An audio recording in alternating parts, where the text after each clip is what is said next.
Hi guys! Uumpisahan ko na palang ayusin to. Let's go! Pero, ano nga bang gagawin ko dito? Siyempre, unang-una, maglilinis muna si Inday. At nagsampay pa nga. Multitasking yarn! Wow, ang daming nilaban! Maglagay na rin tayo ng electric fan para meron akong paglaruan.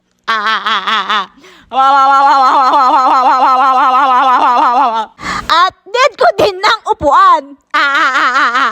Dumating na nga pala yung unang parcel ko at yun ay curtain rods. 4 pieces for 405 pesos. At dahil hindi ako marunong magbarena, tumawag muna ako ng tulong. Di bale, i-cheer ko na lang si kuya.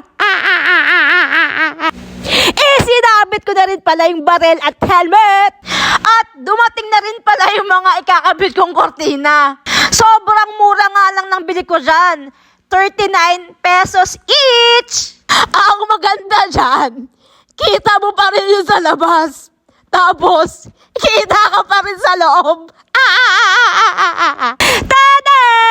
Tapos na yung kortina. Bukas ko na lang i-unbox tong next parcel ko. Abangan! Bye-bye!